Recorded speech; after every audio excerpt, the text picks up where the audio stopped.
celebrating and showcasing some of the most amazing people around the world who are doing incredible things to make our world a better place. This is CUTV News. I'm Jim Masters. Thanks for joining us. You know, we're all meant to be the hero or heroine of our own story. Too often we believe we are the victim of our circumstances, but that's just part of the journey. We're going to be presented with challenges during the course of our life. How we get through it is what makes the difference. Now, we can rise above and become better and stronger and even give back. We just need the right tools to do it. Barbara Steingas is an inspirational and award-winning author, speaker, coach, and healer. A physical therapist for over 30 years, Barbara combines her skills to teach people how to be independent and better care for themselves. As a highly accomplished physical therapist, Barbara is experienced in the connection between mind, body, and spirit. As a radiant life coach, she endeavors to assist people with managing stress, achieving a sense of organization, and maintaining a consistent positive outlook throughout the rigors of daily life. She holds a master's degree for motor learning from Columbia Teachers College and a Bachelor of Science degree, summa cum laude, in physical therapy from the University of Maryland, Eastern Shore. Now, for the majority of her life, Barbara has suffered from Crohn's disease, a chronic condition related to severe inflammation of the digestive tract. For those who suffer from Crohn's, the symptoms can be completely debilitating, disrupting every facet of one's life. Barbara was diagnosed just out of college. Now, she followed the traditional route of medications, but Barbara started to ask some important questions, like what happened to balance and health, and why are we shutting off something that is so vital and necessary to our life, like our immune system? So she set out on her own self-discovery and improvement journey, combining the work of Dr. Robert Atkins at his Center for Complementary Medicine in New York City, with inspiration gleaned from folks like Louise Hay, Tony Robbins, and Deepak Chopra, among others. She gathered as much information as she could to solve her own puzzle. She's also the author of several books, including Solving the Crohn's Colitis Puzzle, The Healing Puzzle, and Solving the Grief and Loss Puzzle. To find out what she discovered along the way and more about her amazing work and journey, Barbara Steingas joins me today for an exclusive CUTV News interview. Barbara, thank you so much for joining us here on CUTV News. It's an honor and pleasure to meet you in person. I know we've done radio shows together, but to have you in the studio for this exclusive interview, it's wonderful, and we welcome you. Thank you so much, Jim. It's really great to be here. You know, we've talked on the radio about your amazing journey, life's journey, and your career and your inspiration and how you've helped so many people. And speaking of the inspiration, I like to humanize my guests. So when you look back at your own life's journey, what are some of those pivotal moments in your life early on that inspired you to want to do the beautiful work you do today? Well, creativity was a big part, I think, of my life as a young child. My father was my father was a musician, played saxophone mainly, also played clarinet in the Army Band in Germany, and that's how I met my mother in a jazz club. And her father was an opera singer. So we'd have sing-alongs like the Von Trapp family, and so I was around that a lot. And that creativity and that emotional experience and to bond and connect, it always made me want to be around people and to help people. So I think that gave me a foundation for that. And it also, I think, makes you more tolerant of other people when you have different cultures. So my mother's family was in Germany. We'd go to Germany. I'd have vacations there and got to see what other cultures were doing. And so that kind of opened my eyes, too, to what's going on more in the world and to be more open-minded to things and not just narrowly focused on, where I am and what I'm doing.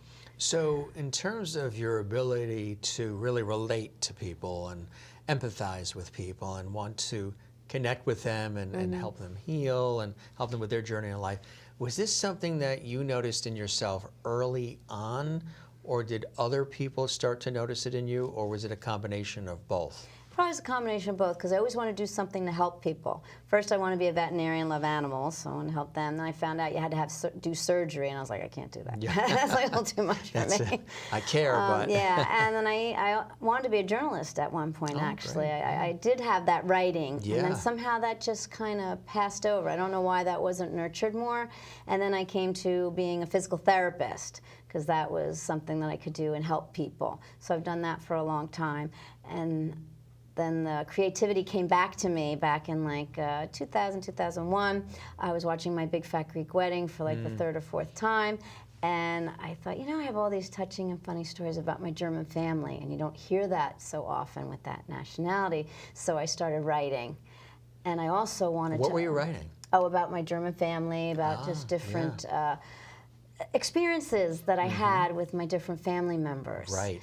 You know, because like I said, we had music in the house, we had laughter in the house. My family liked to joke, and you know, they had the other side too of the stereotype. Don't get me wrong, but we had that love and connection, and I wanted to share that that's part of our nationality too. And ultimately, it's all about like letting go of the dysfunctions that we all have in our families and learning to love our family members for who they are and thanking them for what they gave us, because there's good and bad that we get from family members. So let's like focus on the good and let's heal what's not serving us. So that's kind of an underlying theme of that book. Now, physical therapy is something you've been doing for over 30 plus years. Obviously, as I mentioned in the introduction, you're an expert at it. You could have just stayed as a physical therapist and just do the routine things that it would be required as a physical therapist to help people heal and nurse themselves back to health and wellness and balance. But you wanted to take things a little bit further and sort of incorporate more of the inspirational side of things, maybe the spiritual side, deeper healing, deeper sense of self and things of that nature. When did you decide to tap into that world and incorporate it into the existing work that you were already doing as a physical therapist?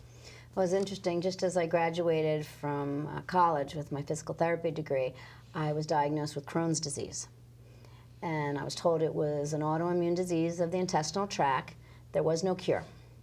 This was going to be a lifelong thing, like a death sentence is what it felt like. And all they could do was help try to abate the symptoms with medication and surgery. I didn't know anything different, but it was interesting. I'm going into the medical field, and here I find myself on the other side of the coin and actually being a patient and seeing it from the other side. And my experience of going through that, and after a couple of years, I was on a downward spiral. I feel better, then they had more medication and so on and so forth, and I got to be about 90 pounds. I looked like a walking skeleton, and I was told that they were going to try a new medication with me, which was to shut off my immune system with an immunosuppressive drug, because my immune system was overactive, so let's shut it off. And I started to think, well, where was balance? Where was health? Why did we jump from one extreme to the other? Wasn't health the goal? Wasn't balance? And so why would we shut off something that's so vital to, to protect us? Because they said I could potentially get a cold that could turn into a deadly case of pneumonia while I was on this medication. That was one of the risks, one of the side effects, because I would not have a defense mechanism. I'm like, well, I'm already on a death path here anyway. Yeah. I really don't need any help here. Why lower the immunity? Yeah, and which it just started not making sense to me. Make things worse, yeah. Exactly, and I started thinking of it like a puzzle. There wasn't any one thing that got me sick. It was like a perfect storm that came together. So it wasn't like one day it was like, you're sick, like the magic wand went off. It's very interesting, because they say that is usually how things work in life. If you go back in time and you follow a timeline of things, usually things don't just happen. Right. There are things that have been building and happening and caressing that lead up to the boom. Exactly. And that's what you discovered? And it feels like it happened overnight, but it really didn't. There was different things coming, and we're not taught to look at to look within ourselves and recognize signs and how we're feeling, and so we rely on the outside world. So you get to the point where you're so sick you can't function anymore. That's when you go to the doctor usually. Now we're talking about the physical side of Crohn's, and Crohn's, you hear so much about Crohn's, colitis, digestive issues, even more in the news because I think people are understanding it. However, how much is it in relation to emotional well-being and emotional health. I think that's the Crohn's. key. Like I found that the emotional, mental, and spiritual dis-ease became the physical disease. So we have other signs, and then we're not noticing it, so we're getting bigger signs. Our bodies are screaming at us, we need to take care of ourselves, and we're not seeing it until it becomes this big physical thing. But getting back to the puzzle, Jim, so there had to be a puzzle to get well, just as there was to get that got me ill. So wouldn't it be true that I could heal myself if I could find the right pieces? And that's when I set out on my journey to find the physical, mental, emotional, and spiritual pieces to put my health back together again, kind of like Humpty Dumpty, but that he can get put back together. Right, that there, that there was a way out of this rabbit hole, that I stopped believing that there was no way out. I'm in my 20s, and this is my life. Right, for the rest, this is like a sentence that you're... Exactly. Right. So how did you go about this journey? What was it within you that said, you know what, I'm not taking no for an answer. No, I'm not going to just, be set aside, take medicine, and leave that as my end all. Where does that come from within you to want to know more and dissect it and figure out the puzzle and then find ways to, enhance your life in so many positive ways? Well, my dad was a teacher, and and a musician, and that's part of mathematics too. And then just to be inquisitive and to try to figure things out. Not just take it off the surface like this is it. Like, no, well, why is it that way? And try to find out and look deeper and be more curious. Not just take it at face value. So I started questioning. Yeah, they have some knowledge and they had some tools, but it just didn't seem like a complete picture to me. Because they're trained in an acute setting. When things are like acute, like if you have a car accident, you break a bone, you got to have surgery. And you might need some antibiotics so you don't get infection. That's acute. But then when that is over, you need to do things that keep you healthy. Like, exercise, keep yourself strong. Same thing with this, with any chronic illness. I think there's pieces that we can do to help regain our power and to do things to help ourselves and not just rely on everything outside of ourselves. And that's where I went on this journey to look at those pieces and find those pieces. And not that I can't have help, because it takes a village to heal yourself, and and you need different pieces, and people can give you nuggets. They can't do it for you, though. That's the difference. You have to be able to incorporate and do things for yourself. And it's little things that make a big difference. We're all looking for that big magic button, like the Staples button, Right, exactly. Yeah, just the easy button. The easy button, yes. Take this pill or just do this. And I wish it were that way. Yeah, life sometimes, isn't that way. Things that we can do are simple, but they're not always easy because, for whatever reason, we're self-sabotaging yourself, or we don't feel we deserve it, or whatever program's running underneath that we don't realize. Because I found a way to get myself better initially through Dr. Atkins with nutritional changes. So let's talk about that.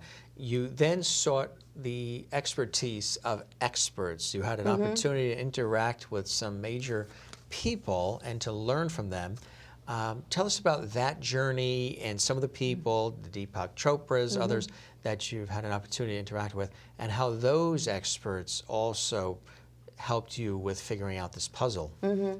So when I made the decision that I wasn't going to take the route that the doctors were prescribing for me, and that there had to be another way, I really didn't know where I was going to go. I just had that blind faith that I couldn't do that anymore. I had to do something different. And I love the saying, like, when the student's ready, the teacher appears. Right. So someone gave me Dr. Atkins' Health Revolution book, and there was a chapter in there on colitis.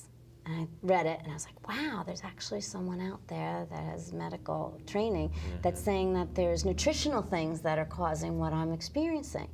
And luckily, I lived in New Jersey, and his clinic was in New York. So I was able to get there, and he taught me how to stop feeding the candida, we commonly call yeast, that was causing the inflammation in my body. What were some of the things you were doing and consuming that were doing that?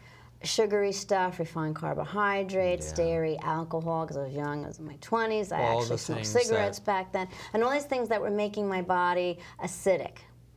and sucking like the water out of my body, and it becomes almost like you're feeding the vultures in your system. Right. You're not letting that river flow. You're becoming like a swamp. Right, which can cause a lot of other diseases. Sure. Yeah. So I had to learn that, and it worked, but it was time and effort. It was like how our grandmothers or great-grandmothers used to cook, everything from scratch, no preservatives, and things like that. So I'd be really strict during the week. At least I had that discipline, being half German Right. and a tourist. And then on the weekend, I would just want to blow it because I'd want to be like everybody else. I would just want to, have fun, go out to the bars, drink, smoke cigarettes, whatever. Pizza. And then I'd feel terrible again. I'd feel like crap. So I was on this up and down spiral, and I finally realized, like, why am I doing this? That's when I had to look at the dis-ease part, the mental, emotional, and physical aspects. Like, what was I thinking? What was I believing? What emotions were I feeling or not feeling? Or what was I holding in? There was a lot of emotions I was holding in that was causing a lot of disturbance in the digestive area, because different organs have different emotions that affect them. Like liver is anger, digestive tract worry, things like that. So those are some of the things I learned along the way from a lot of these experts, Dr. Robert Atkins. I read books. My first book was Louise Hay's You Could Heal Your Life. And then I read Deepak Chopra's, Wayne Dyer. I just looked at all these people that were doing positive things and doing things differently and having results.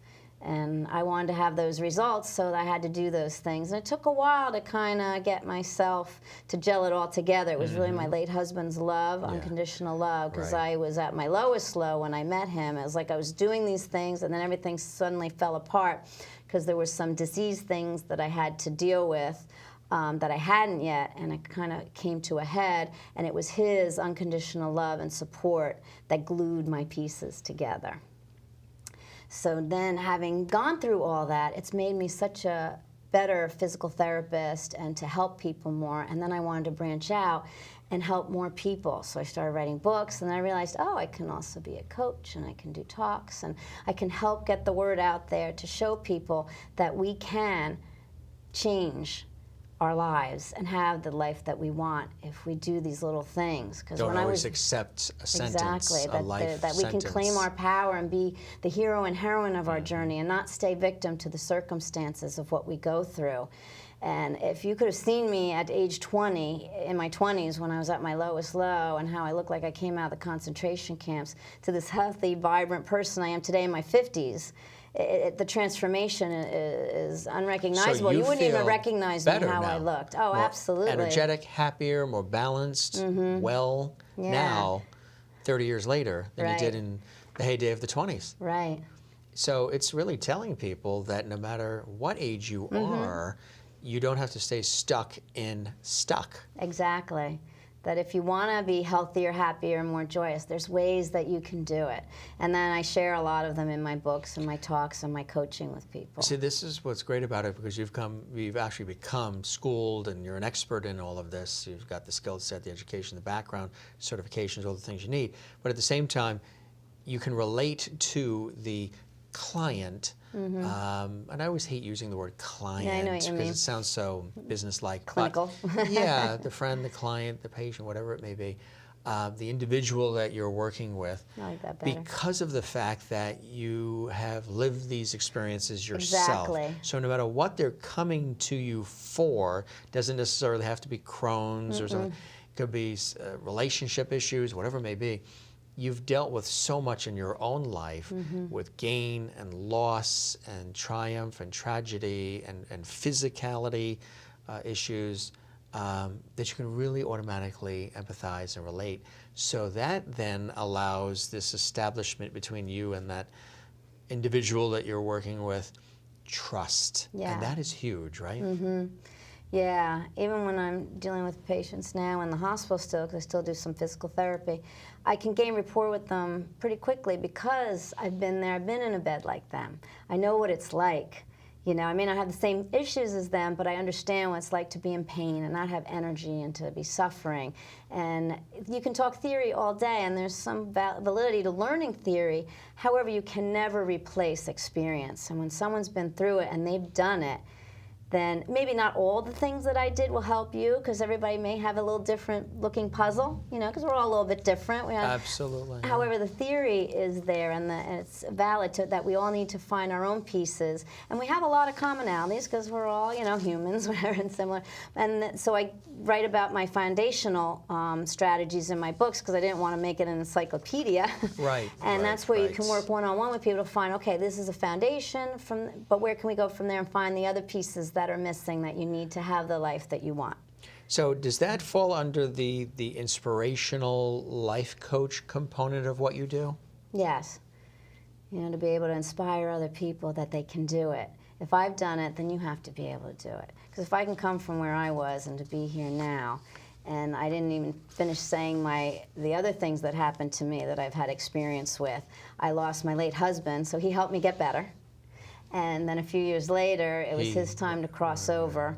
And so 10 years ago, he passed away from a heart attack. And I've come to believe that when it's our time, for whatever reason, it is. Because I begged God to take me. When I was deathly ill, weighing 90, 85 pounds, had severe vaginal rectal abscesses, it was torturous.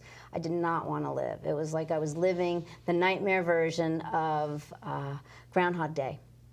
I would fall asleep, just to like not have to deal with the pain and the suffering. You wake up, start all over again. It's another day. The sun's up, but whatever. Yeah.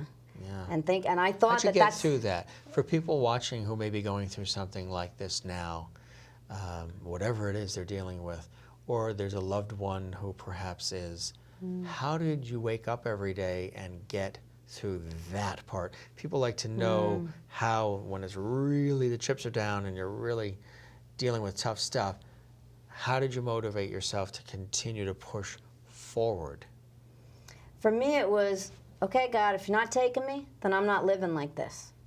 Then I have to get out of it. I have to pick myself up, and I will find my puzzle. I'm going to find those pieces, and I'm going to get better, because I'm not living like this. Did you say, when you requested that he did take you, when he wasn't taking you, well, okay, then maybe there's a purpose, there's a reason why I'm on this planet, and it is to touch people and connect with people and help people heal.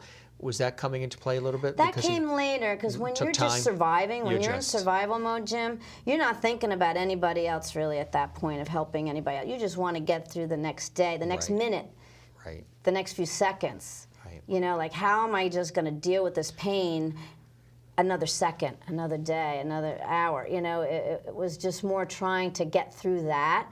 And then once I started feeling better and coming out of it, then I started to realize, wow, if I can do it, then I can help other people do it. And I don't want them to suffer as long as I did. It took me a long time to figure this out. So how, in terms of the puzzle pieces, because all of this is puzzle related, when did you start to make that turn to feeling better, and what was happening that was causing you to feel better?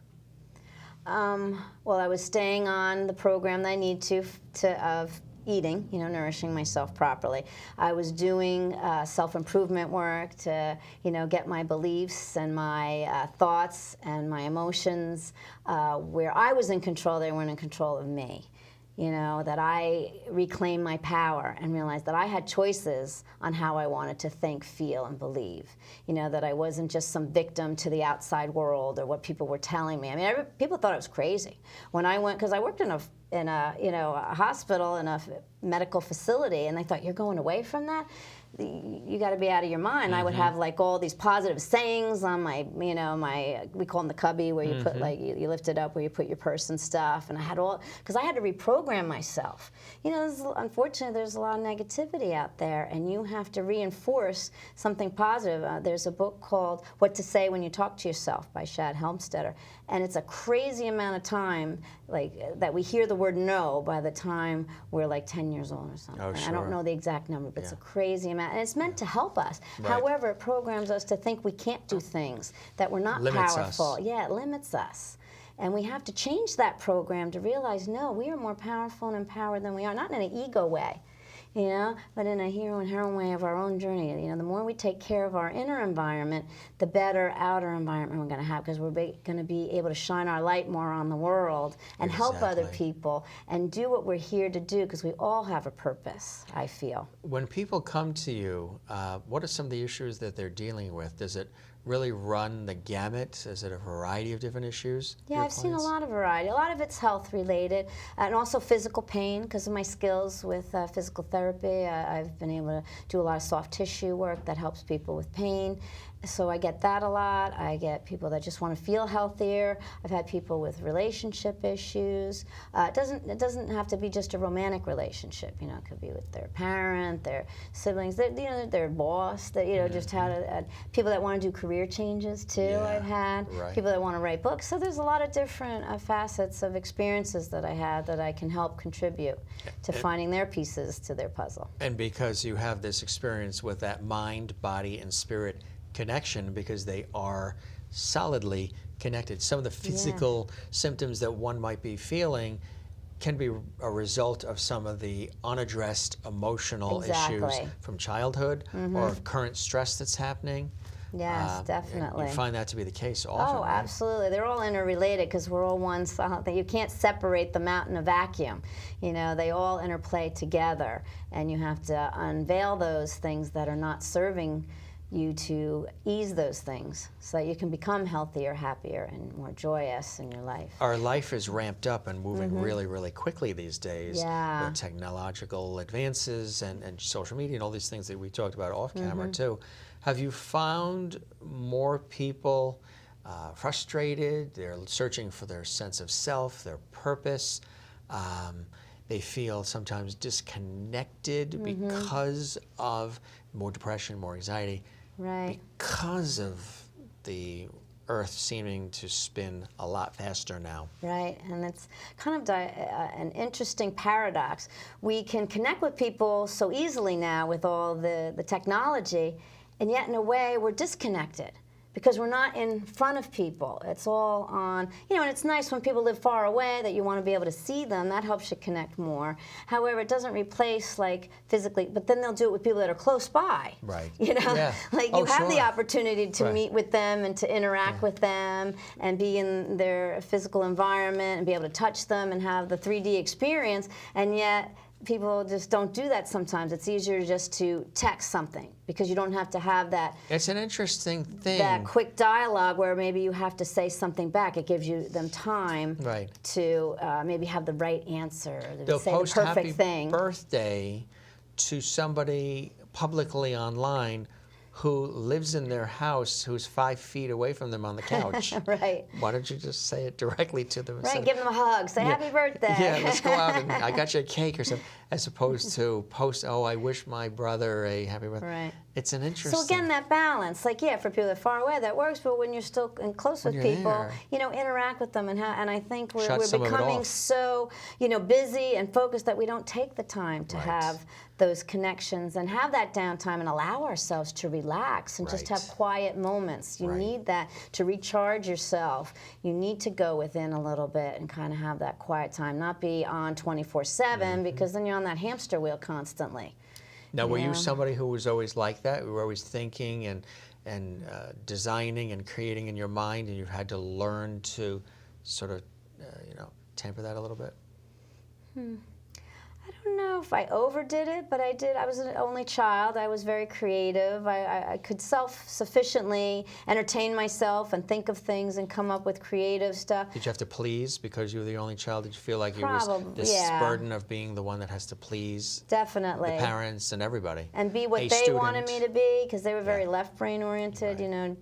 Being German's very logical, methodical, and then my father was a math teacher, so I'm more of a right brain person. I'm left-handed, so I had all that creativity and had to learn how to be more in my head and be that logical person. And not that it's not bad to have a little of both, but now I'm learning to come back and be more balanced and be more right brain and creative in my heart, and that's helping me doing all this. And I think that's sometimes why we have to go through experiences we go through. to learn the things maybe we're here to learn, or to actualize what's within us, and not what society is telling us. You know, because it makes you look within when you go through challenges, when you, you know, when you lose people. Because you know, after my husband passed, and I lost my fiance 4 years later. I mean, 7 years later, because I met him 3 years, and then we were together for this. So you know, why we go through these things we don't know. You know, it's challenging, and we have to deal with it, and we have to feel the emotions that we feel. We can't just put it under the rug. You can't just Pollyanna it and be like, oh, just be happy, and Hare Krishna and all that. You know what I mean? Like, you have to deal with it. You have to get through it so you can get to the health, happiness, and joy. And open up, it allows room to open up your heart to other things. Yeah. If you're stuck with the heart clogged and the mind clogged with past, and you're not going further, you're not allowing yourself to go further, you have no room to open up to new experiences and new people and new relationships. And new. So in addition, of course, to the inspirational side of things that we're talking about, you have a wealth of incredible books that really tap into a lot of what we're talking about. That we're going to share how you can get the books in just a moment. But you're also a radiant life coach. Tell us about that, the word radiant in that title. What is a radiant life coach, and some of the work you do there? Well, I was trying to figure out, what do I call myself? I'm not the puzzle lady, you know? Like, what do you call yourself, you know, as a coach? So you were puzzled? Yeah, I was puzzled. That's a good one. And I was trying to think of, like, what term would really describe what I offer to people. And the word radiant came to me, and then when I looked it up, it said it's health, happiness, and joy. And I was like, wow. Right. Physical health, mental, emotional happiness, and spiritual joy. That's all about what I had to do to piece myself together, and how I help other people find their missing pieces. And I love the radiance, too, is that we're all meant to shine our light here. We're all meant to have, you know, our individual light shine. And there's enough room for everybody to shine their light. There was a saying I found when I was looking through the different sayings to put on my bulletin board there. You don't have to blow out someone's candle to light your own. And I thought that was great. Because a lot of times we're in competition, like, oh, they're doing similar to me, but I got to be better than them, and I got to squash them so that I can be pumped up and feel good. And that comes from an ego perspective. When you're coming from a heart perspective, there's enough for everybody. Because the way I share my story and my message and my strategies will speak to some people, but maybe some other people, it doesn't really connect with how they hear things or how they learn. But someone else could say it in a different way, and they're like, oh, I get it from them. Right. Because there's so many people in the world, you can't, it would be too overwhelming anyway to try to help everybody. Right. Like I said, it takes a village not within you, but also without you, you know, out in the outside world, to help each other. That's what we're all here to do, is to help each other, to have the best life that we're supposed to have here, and to shine our light. I like that. You don't have to step on other people in order to elevate yourself, which is so true. And a lot of times, especially in the business world, we're always taught the opposite. You got to crush the competition, get rid of them. And it's a good, healthy thing to have competition. It's a good, healthy thing to have banter and you can learn from each sharing other. ideas and teams and things of that nature. You can collaborate even, you know, to help more people. Exactly. Let's talk about, so in addition to the inspirational side of things and the Radiant Life Coach, you're also a speaker, and we'll talk about that in just a minute, but an author. When did you first decide, okay, I need to start writing some of this, I need to start telling the stories, doing the research, and sharing this in text and book form with those who are willing and open and want to learn from my story in the various books that you've written, and also that you've collaborated on? When did that happen? So after I wrote the German book, I felt like, oh, okay, I had some experience. I was able to get, because I always wanted to write about my healing journey. And is that this book here? Is this the one? Yeah, that's the one. Yeah, because we're mentioning it, and let's show them. So Germans are funny too. Yeah, stories of my cuckoo Kraut family. So your mother is in Germany, right? Yes. And did she live here? Yeah, she lived here for 40 years, came over with my dad, and then in 2002, I think, she moved back. So was this the first book? That was the first book. So what was your thinking in wanting to write this book, specifically about the family? Well, like I said, when I watched my Big Fat Greek Wedding for the third or fourth time, that's when I got the inspiration. I had the creative background, so I just started writing. And I wrote it, each chapter is a different person. Because I couldn't remember the timeline in reality time, but I could remember moments that I had with each family member, and then I could put that in chronological order. Did you have to do a lot of research and talk to a lot of family members I did some research. I found one interesting tidbit. We went to a town called Rothenburg on the Tauber River, which is down in Bavaria, one time when I was in my 20s and I went to visit, and it's one of the only, I think it's the only actually, city that still has its whole wall around it, the medieval wall. Yeah. And I wanted to make sure I was writing it properly, spelling it properly, so I looked online and I found this story of World War II. There was an American general that was assigned to bomb it because it was a stronghold of the enemy. And his parents actually had honeymoon there. Really? And he couldn't bring himself to bomb a place that was so near and dear to his parents' heart. So he found a way to get the enemy army out, the Nazis, and get the city back in control of the Americans and the Allies. And I thought that was such a fabulous story. So that I found along the way, and some different things. But I interviewed some family members. I wish I'd interviewed my grandmother before she passed, because I would have gotten a lot more stories. But I didn't know I was going to write at that point. So I got something, and a lot of it's just personal, but it's relatable because we all have relationships with our family members. And some of it's good, some of it's dysfunctional, some of it's funny. You know, and to be able to relate to all that, and then also see the differences in the cultures, because if you're not German, you could still appreciate, just like I appreciate my big fat Greek wedding. I'm not Greek, but I can relate to the family dynamics and the humor of it and the things like that. What was the response from within the family to the book? They liked it. My aunt in particular, she loved one story that I wrote about her. We had gone to it's called the German Museum, the Deutsche Museum. It's the biggest museum in Germany. It's in Munich, and they live near Munich, my mother's brother and wife.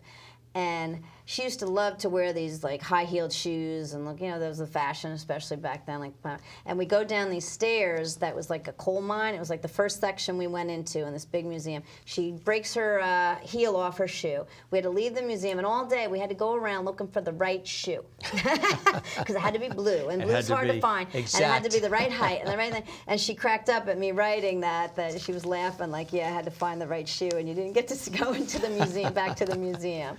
So things like that. And then after that, I realized, okay, I can do this, because I wanted to write about how I healed from Crohn's, but I was a little hesitant. I went off the mainstream of how I did it, you know, and even today, sometimes it's hard for people to believe that there's another way to do things. And not to say that you don't take medication or don't have surgery at all, there's just you need to complement it with other things. And that's what I want to share with people, that there is ways to feel better and to have better health.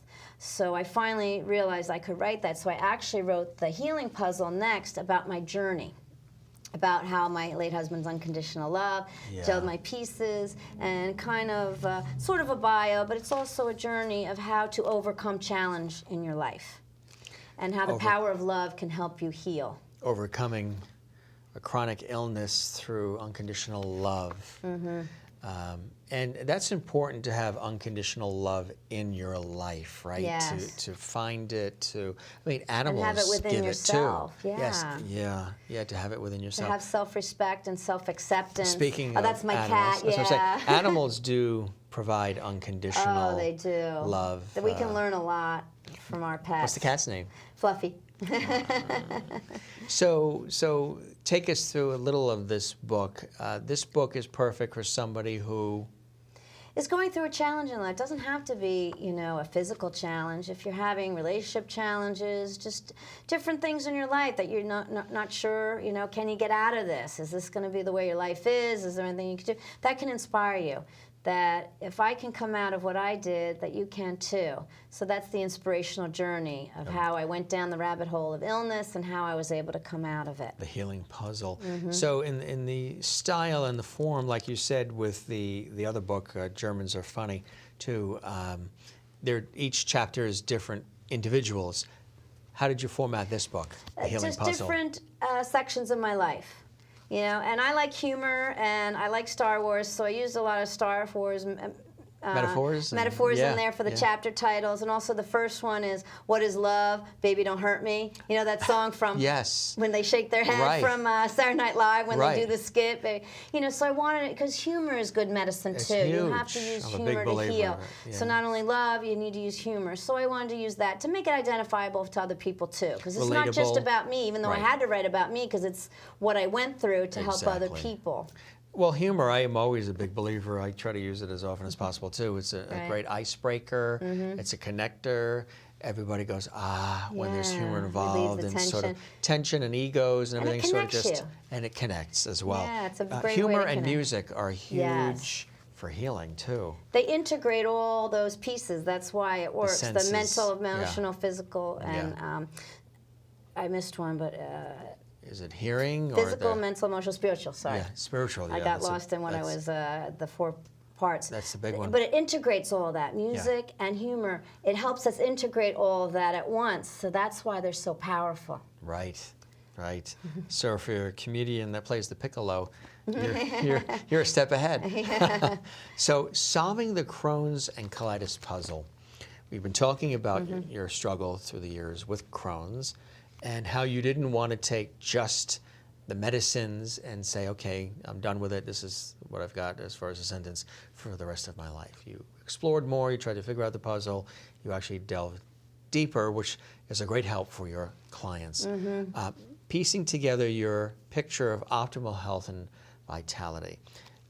What was it like writing this book? Because this is about a physical situation as well as emotional. But physical pain, I mean, you get into some really deep stuff here. What was the process for you like writing this? Was it cathartic, therapeutic, as you wrote it with the intention of helping others? Yeah, it was really looking back at all I had been through and kind of summarizing what are the things that helped me most? What can I really impart to other people that can really help them? And I came up with my top 7: physical, mental, and emotional. I combined them together. And spiritual strategies that I use to lay a foundation for my puzzle. And what was kind of, that would be common to a lot of people, you know? Because there's a lot of pieces I use that maybe wouldn't help everybody. Maybe this, so, and like I said, I left that. I don't want to make this an encyclopedia because people need something quick and easy today.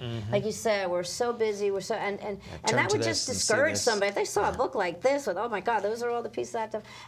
You know, because it's not going to apply to all to you. I wanted to put down just some simple things, some basic stuff that's common to all of us. Because physically, we all need rest. We all need proper sleep. We all need to hydrate. We all need to eat properly. We all need to exercise. You know, those are things that are common. Many people aren't doing any of those. Yeah, to everything. In fact, on the way here, I was listening to the radio, and the woman said, my New Year's resolution was, I want to do more yoga. I signed up for this 30-day yoga challenge on the radio. It's day 4. I have not done it yet. So what's your resolution? And I think that's part of the problem. We have resolutions. Right, we like they force sound like ourselves. chores. Like, oh my God, I gotta like do this to me. It's all or nothing. Yes, it's all or nothing. Not the way to go about it. No, and then it discourages you. It discouraged me when I looked at things like that, and I had to realize that it's not about all or nothing. I'm not going to be perfect, not every day, but if I can do enough things, little things, to help me feel better, then that's okay, and I can reward myself for that. Hey, I did this, and this right. So what? I did this wrong. But I used to focus on that. Oh, I did this one thing wrong, not I want to do it. And I beat myself up for it. And I suffered for it.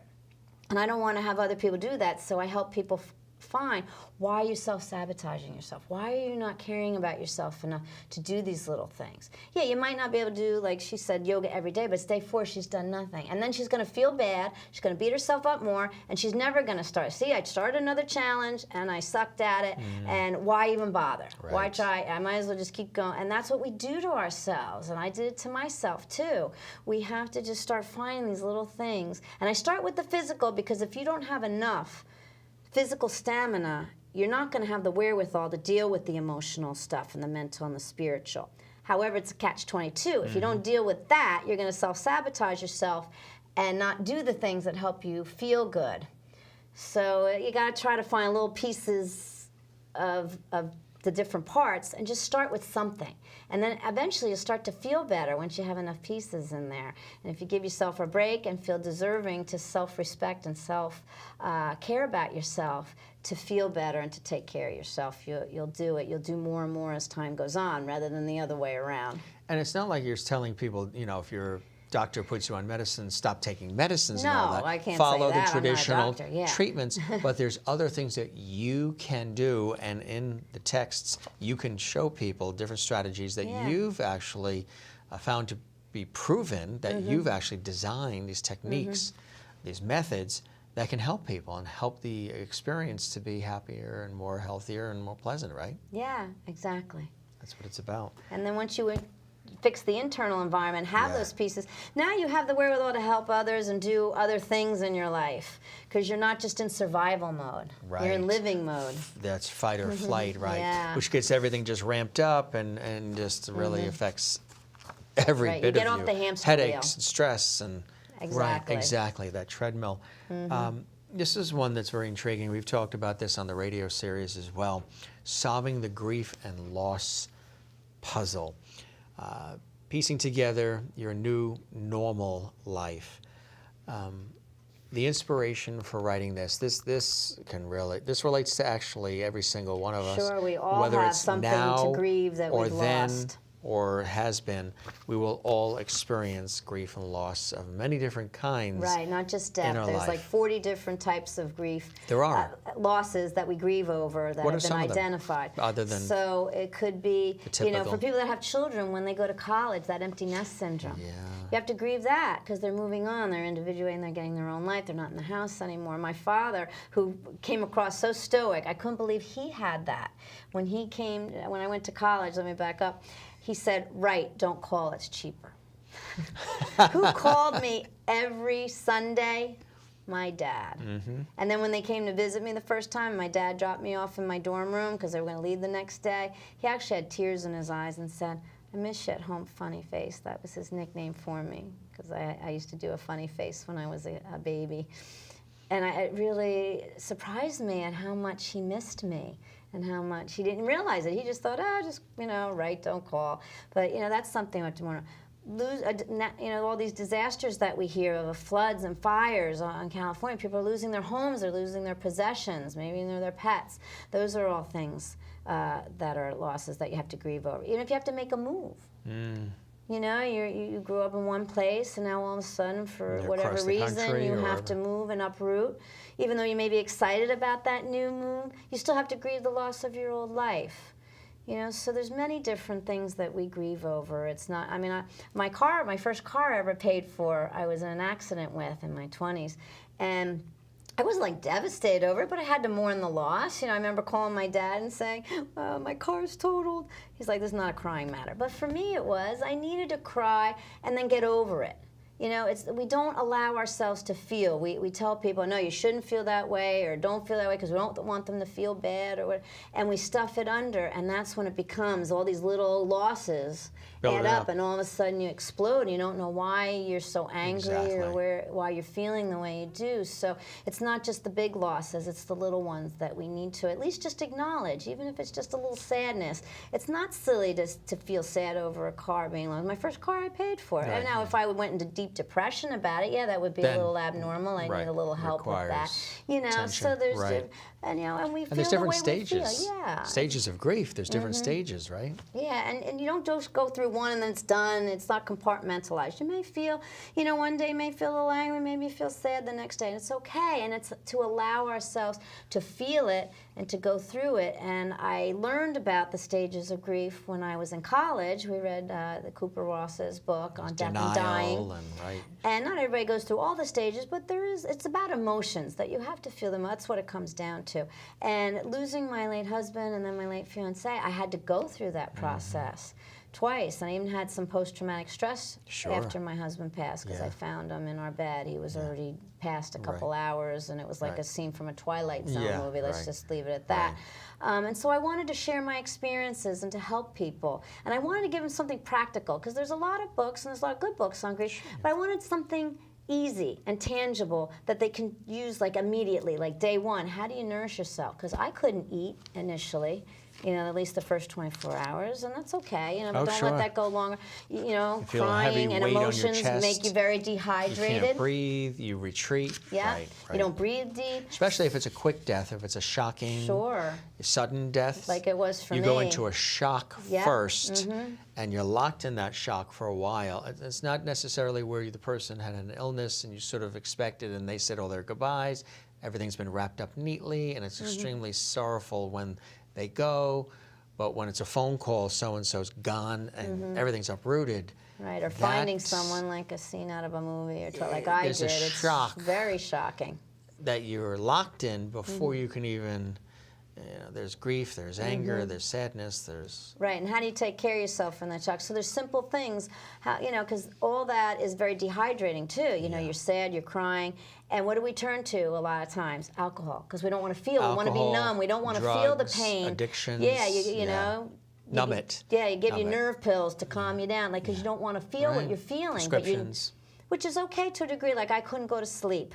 You need sleep. Sleep is an important part of healing. Otherwise, you could really go nuts if you don't sleep and you're going through a trauma like that. Yeah, your so body I had needs to take a sleeping pill. Sure, yeah. I didn't want to, but I had to. Just to help it along, yeah. So then I found some natural ways along the way. So I share that. Like maybe there's some natural things, so you don't have to take the pills if you don't want to. That's what I like about what you do. You do the initial that you're told, and then you want to explore more and say, okay, I got the initial going, but there's other ways I want to do this that really are more beneficial to me. Right. And you seem to do that with everything you do in life, which is a cool thing. You just, you accept what you're told, but at the same time you don't, and you want to find other things that can enhance happiness and health and well-being. I guess that's the balance of having that left-right Which is a great thing. Like left is like you do the right thing, you want to be the good girl and do what people tell you, and then the right brain is like, well, wait a minute, let's think about this creatively. How does it really help? And does this make sense to me? Right. That's the main question I asked myself when I had that first initial experience with the doctors. This wasn't making sense to me, so let me find out. It's not one size fits all. Yeah, let me see what does make sense to me. In the book, again, we're talking about solving the grief and loss puzzle. You do talk about like some of the things you're describing right now. Hydrate, deep breathing. Breathing is huge because we tend to hyperventilate. When we're tense, we stop deep breathing. Yeah, we do hyperventilation. And breathing, Jim, is one of the best tools we have on us. We don't need anything outside of ourselves to from breathe. The diaphragm. And when we breathe deeply, like like the diaphragm, expand that balloon, because a lot of us are taught when we take a deep breath, and that's not a deep breath. That's a deep breath. It helps us physically because we're getting more oxygen. Because when we're stressed, we're not getting the oxygen, we're not breathing it. And then our bodies are getting under like that flight or fight response the panic mode, and then it perpetuates, you're even more going faster on that hamster. Attack. And also moves the lymph fluid in our body. It's our garbage system of our body. The heart pumps the blood around, and the veins have little valves to push back up. But our lymph system, which is our garbage system, it's like the sewer system of our body. Yeah. It has nothing but muscles and deep breathing. So when you deep breathe, it's like a vacuum. You suck all that so that your body can eliminate it. And it also takes us a moment to stop, to breathe. So we tap into the mental, emotional, and spiritual aspect because we're taking a moment to pause. And just to slow down. Slow down. So it taps into all four quadrants, and we have it at our beck and call at any moment because it's within us, and that's one of our power tools that we can use at any time when we feel stressed, is to just take a deep breath. Talking also about proper sleep and rest, quiet time, eating properly. The things we always hear about, exercising, vitamins, supplements, essential oils, and herbs, too, very important. Yeah, I found out through friends of mine that use it that they tap in too, because the smell goes right to our brain. When we smell things, it goes right to our brain. And then that taps into all of the four quadrants, the mental, emotional, spiritual, and physical aspects of ourselves. So that's why they're so useful and so calming. And they're pure too, so if you get pure ones, so you're getting that, like that herb or that plant. That's and without preservatives and chemicals. And each one has a different thing that it does. Just like different foods have different vitamins and minerals in them, the essential oils have different properties in them that can help us to deal with different emotions and different thoughts and help us You talk a lot about mind and emotional strategies, dealing with shock, guilt, anger, bargaining, depression, sadness, acceptance. Also, summary review and questions. I like the fact that you do that too. Spiritual strategies, meditation, positive thoughts, forgiveness, gratitude, with summary review and questions. So let's summarize what we've just read and observed, and let's question and review. Right. I think that's great too. I didn't really make any of these up. great. They've been out there. I just tried to simplify it and just simplify share. it for I just people, share a too. little bit about how I utilize that strategy, how it helped me, and what I was feeling at that time. And these are some sample action steps that you Right. can take that may help you, and to get you thinking too. You may come up with something else. What I like but about at it least too it gets you thinking. is it's not 7,000 pages. Right. Because when you're going through grief and loss, the last thing you need Is all this something. theory So this and is very have to bog pinpoint, yourself down. You just want something quick and easy, that I can pinpointed, do direct. to help me feel better in this moment. That's perfect. And to process through the grief that I'm feeling. Now, you've also had an opportunity to come across some major people. We've talked about Deepak Chopra and others. Jack Canfield, of course, a lot of people know him and his successes. You've had an opportunity to, and you can see all the fabulous people that have been there I am involved. right there. And there she is. and accompanied by some other real skilled experts. Yeah. Success breakthroughs, leading entrepreneurs and professionals reveal their secrets for breaking through to success. Jack Canfield with other leading entrepreneurs and professionals from around the world. How did you make this connection with Jack Canfield, and how did you get involved with this particular project, with this book? So I was in a book marketing program some years ago with these gentlemen from Philadelphia called Quantum Leap. It helps people that are writing books to market themselves. And they have a relationship with Jack. So we were able to get some mentoring from Jack. And I guess I was on the list, and when they were doing this book, they contacted me and said, hey, we'd like you to be part of, be one of the speakers that are in the book.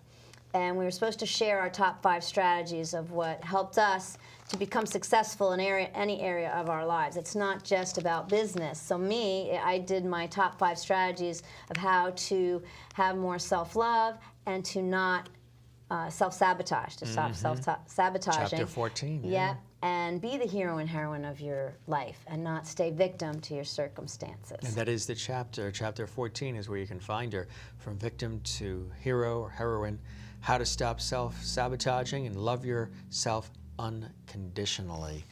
And I mean, was it hard to tap back into some of the sadness and negativity that you had to deal with in order to express it and share it with others through all these different books?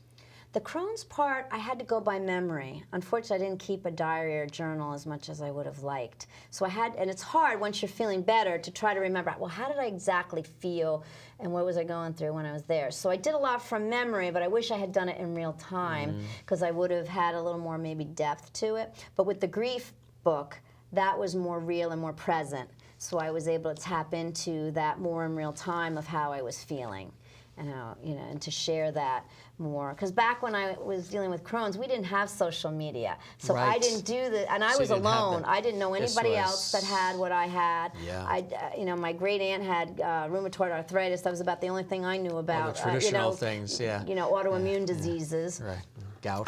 So I was kind of on my own. I didn't really know, and that's why it also took me so long, because it was like me saying, well, I want to go to California, and all I knew was I had to go west from here. It would take me a long time if I didn't have a map or didn't, and that's what happened to me. So now I want to be the roadmap for people to help streamline it, because now we have the opposite. There's so much out there that people don't know where to turn.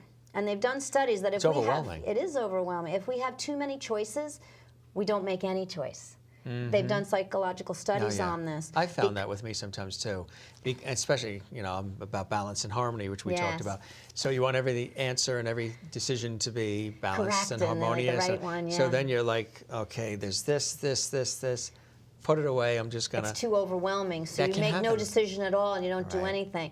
So I want to help be that balance for people to say, hey, I've been through the long haul, this is, you don't know where, let's find the middle and try to find your roadmap to find the pieces that you need to get where you want to go faster and more efficiently, and not have to waste as much time, energy, and effort that I had to do floundering around, not knowing where to go. Right. You know? You've already done the homework for people in a way, because you've had to go through the floundering and putting those puzzle pieces together and figuring it all out. Right. So you've cut this in half for people. At least, which is fantastic. Depends on them. And You've the had to more go they through put it, into unfortunately, the faster it'll go. but right, exactly. Yeah. That's the key too that you keep coming back to. I notice there's a theme to this, is that you can give them the tools, but you can't hold their hands 24/7. You have to give them the resources and the tools to be able to and allow them to develop that confidence, self-worth, stamina, to realize that Barbara can't be in the room 24/7. Yeah, the books can, and you can go to the website and other resources,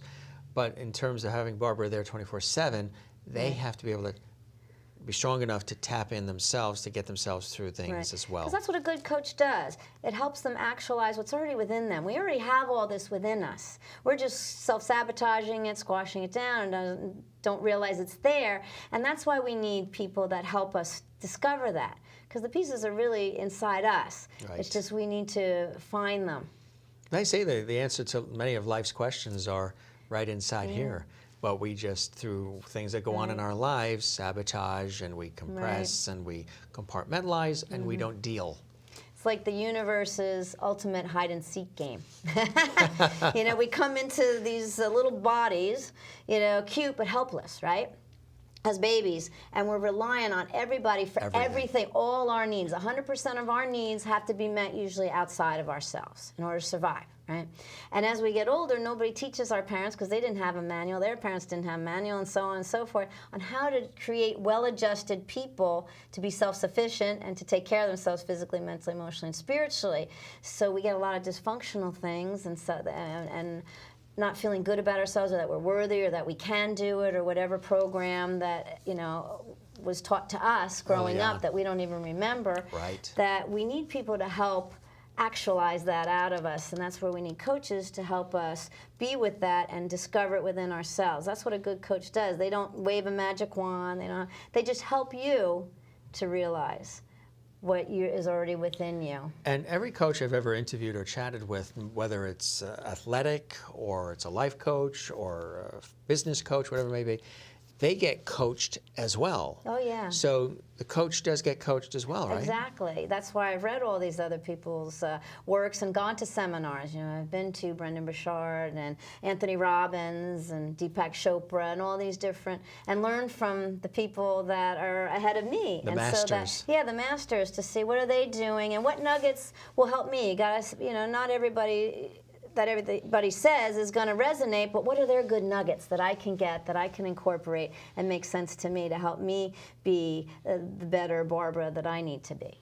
Exactly. I've always been partial to the masters. Yeah, with your last name, isn't that ironic? Fluffy comes into, Fluffy's got Fluffy's own book. Yeah. So Fluffy the cat goes to the dentist. And that's a great shot of it's our you selfie. And Fluffy. The selfie. Tell us about this book. What was this about? And so I want to help children.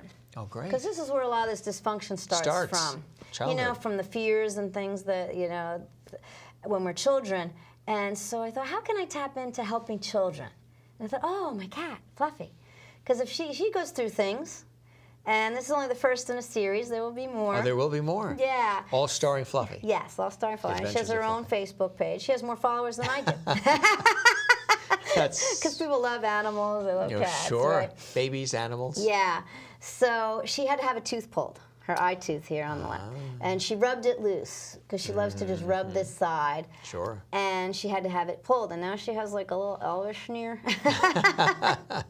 So I thought, so many people, even adults, are afraid to go to the dentist. Sure. So if Fluffy can go to the dentist, then they can too. She can get. So that's why I wrote the book. And again, just a simple little, you know, book. And it's a coloring book too, so people can color in the background. And adults like to color now too. It's big. So, and my favorite pictures of her in the dental chair. If you, yeah, let me show it to you. She was. These are all real pictures that the artist. I didn't do the artwork, but I had a friend. But she was actually laying in my husband's lap in this position, and the artist just put her in a dental chair.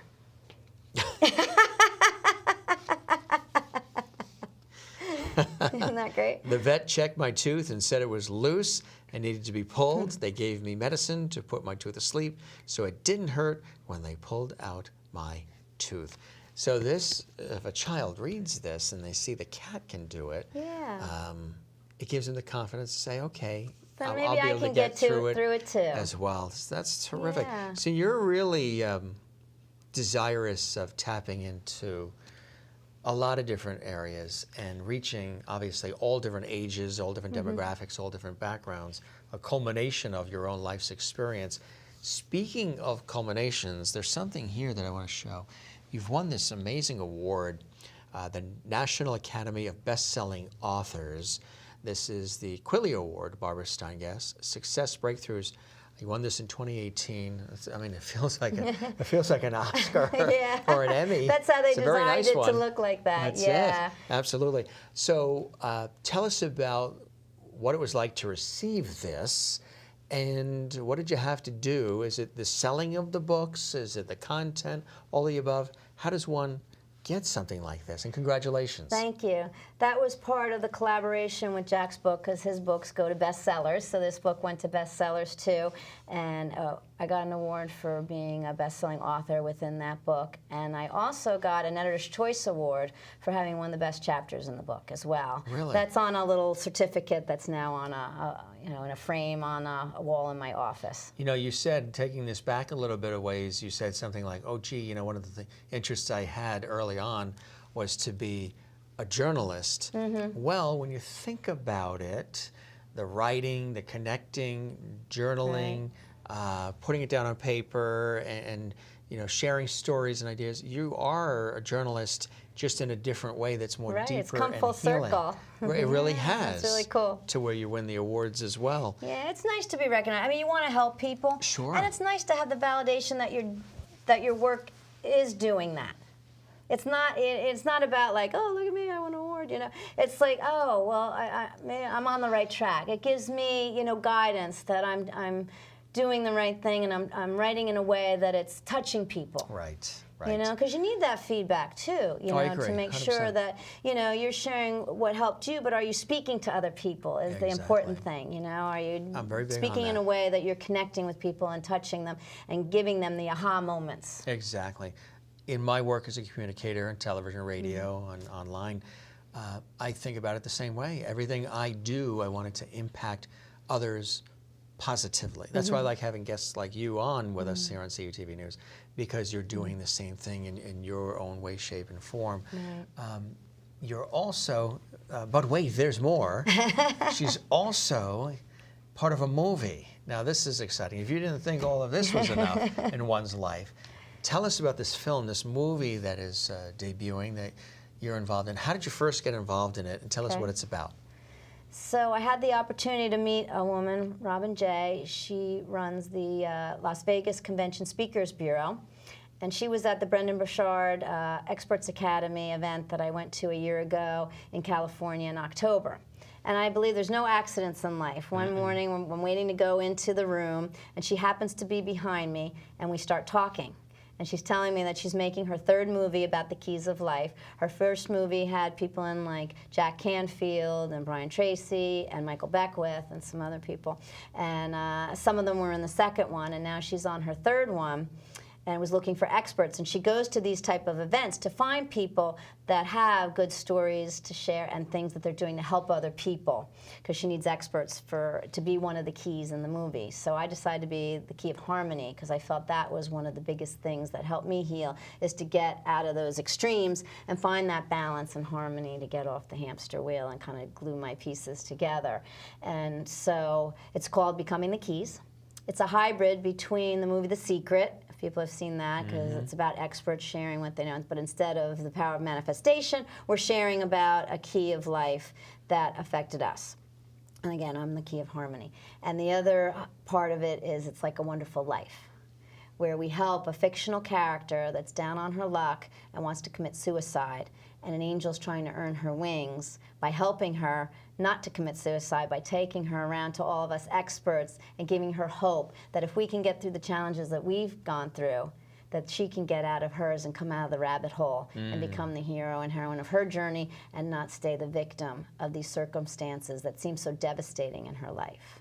This is exciting. Yeah, it's very exciting. This is, wow, that's the beginning of a acting career maybe too. Let's see. Well, I'm being myself. You know, I'm just Which sharing is really like I am here. no acting required. Yeah, You're no being acting you. required. Which They is, acted a little bit, you know, yeah. the people that are being the angels and Sure.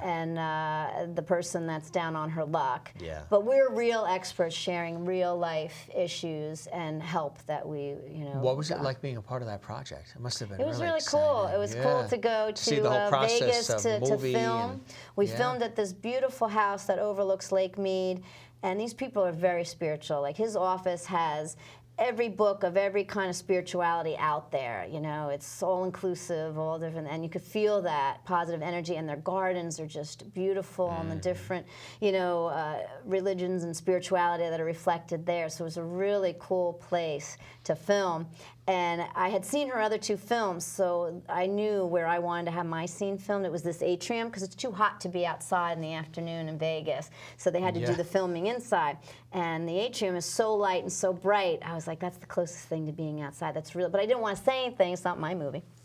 So after they filmed another expert scene in the big living room, it's like a big salon, they started setting up that room. And I'm like, is that where you're filming my sequence? And they go, yeah. I'm like, you know, but that's about the power of manifestation when we put something out there that we want.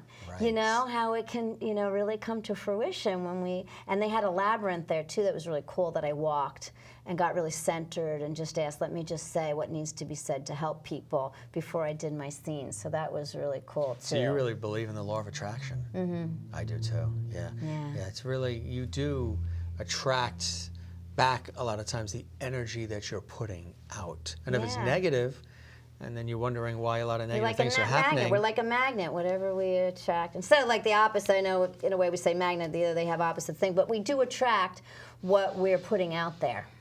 And what we create. Yeah. So when you look back at all of this journey, and this journey is, you know, it's an amazing life, an amazing journey that you're on, and much more to come. Where does all of this passion come from that you have, this desire to want to help people in so many different ways that you're currently doing it?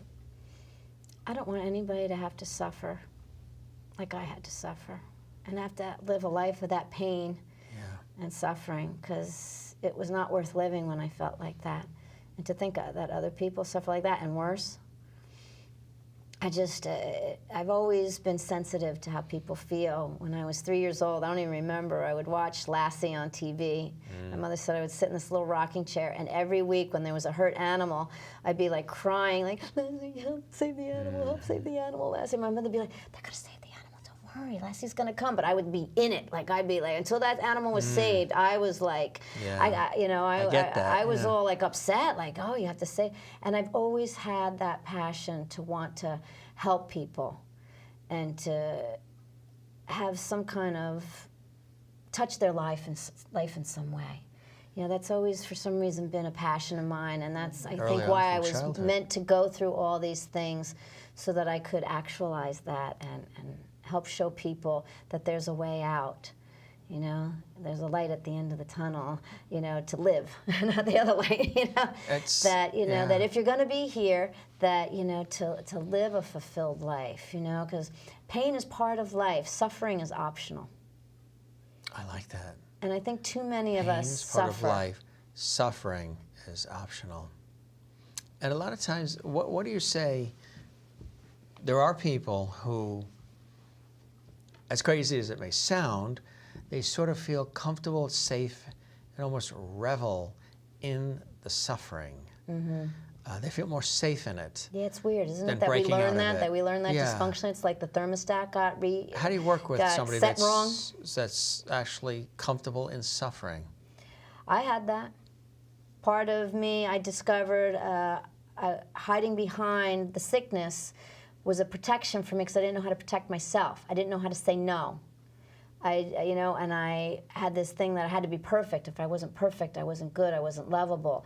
But it's not my fault that I'm not perfect. I'm sick. It's the disease. The disease became my excuse. And once I realized I was doing that, I started to feel a lot better too. Those were big pieces of my puzzle to help me get that disease that was the disease. I was like, wow, I did not realize that I was hiding behind this as a crutch because I didn't know how to be otherwise. And once I learned how to, step up and not be the victim and take care of myself and have healthier boundaries and be able to say no more and be able to honor what I felt and not just sacrifice my well-being for other people. I mean, yes, you have to make sacrifices sometimes in a relationship, but I'm talking about like repeatedly, constantly, to disregard, how I was feeling, that my body had to scream at me to get through that. So we all have ways that we don't honor ourselves and use things as a crutch to hide behind. And suffering is one of those things, because then you don't have to be perfect. You don't have to be this or that or whatever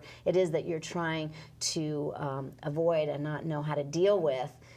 There is, and then everybody else is kind of suffering and wallowing in the mud. I talk about that, like it's easy to wallow in the mud. We're taught that, that just be status quo and that. Don't rock the boat. Don't rock the boat. If we start rising above, it's easier for people to pull us back down than us to try to drag people out. But the more, you show the way, hopefully the more people will start to follow and realize that they can do it too. And it's not about being better or great. It's just about, doing things to help you have a better life. And that it's okay to shine your light. We think we have to be so, it's nice that the world's becoming a bigger place and we're more accepting of other people, but we still need to value our differences. We all have unique things and differences that make us us, and it's okay to celebrate in that, and that you can still identify with someone else. I love the Moravian star, where we're all connected in the middle, but yet we get to shine our ray out into the world. And we're not blowing out other people's light. We're like just shining our own so that other people can shine theirs too, to say, hey, you can shine your light just like I am. Come follow me. What would you say to somebody right now who's watching, who is really going through something deep and they're looking for that nugget to lift them, at least right now, to be able to get to that next level? You're not alone. There's others out there that have been where you are, and that there's a way out if you want it. There is a way out. There's a way to feel better, healthier, happier, joyous once you get through the muck, and that we all have pain to go through. You don't have to continue suffering. There are ways to get out of the pain and pain can teach us things. Sure. I feel when we get, it's all how we look at it, and instead of asking the question, why is this happening to me? That's a victim question. I did that a lot. What can I learn from this? How can I grow? How can I get out of it? And things will start to come. Just like when I made the decision that I was not going to follow what the doctor said, there had to be another way. I didn't know. I didn't have a roadmap. I just had blind faith that that was not the right way to go, that I was not going to come out of that. If I wanted to, get out of the mud and have a life and stay living, that I had to do something else, but I didn't know what that was. And it's funny, when you make that decision, sometimes that's when things come to you. Someone gave me that book. I wish I remember who it was. I was so sick, I don't even remember who gave me that. I thank them blindly, because it was the first piece of my puzzle and got me going. But I had no idea that would happen. I just said, and so when you make these decisions, we're afraid to, because we're afraid, if we do that, we're giving up control. And that's scary. That's really fearful. When we don't know what we don't know, but when we do take that step, that first leap of faith forward, it's amazing what can come back to us. Things that we never even dreamed of or thought of just start to come our way, because we start attracting that. You start attracting it. Yeah. It's incredible work that you're doing. Thank you, Jim. And all these resources are available, of course, at the website. The book's available also at Amazon.com. You do speaking engagements as well. Yes. So you've got a lot of new, exciting things happening in your life, and you've touched a lot of people, and you have such a strong desire to want to continue to do that, don't you? Yes. It makes it worthwhile. It gives it meaning that I had to go through all this suffering, that I can just be able to give back, and I learn things that I can share with other people that maybe can help them too, so that they don't have to suffer like I did, and for as long. Such an honor and a pleasure to have you with us, and thanks for sharing all this information and your story and your journey, because I know it's so helpful to others. There could be somebody watching right now who is going through something or knows somebody that is, And here you are so openly and warmly sharing your story, but also telling people, not just sharing your story, but here's how my story might be able to help you. Yes. And through your expertise and all the background and all the research and everything, all these years you've put into it all, if they can connect with you in some way, you can connect with them and really help them through it. It's beautiful work you're doing. Thank you, Jim. Thanks for being with us on CUTV News. It was a pleasure and an honor. Yeah, for me too. Thank you so much. Thank you, Barbara. Thanks, Jim. To learn more about Barbara Steingas and her amazing work, and to connect with her and to get a copy of one or more of her incredible books, visit her website, barbarasteingas.com. For CUTV News, I'm Jim Masters. Thanks for joining us, and we'll see you next time.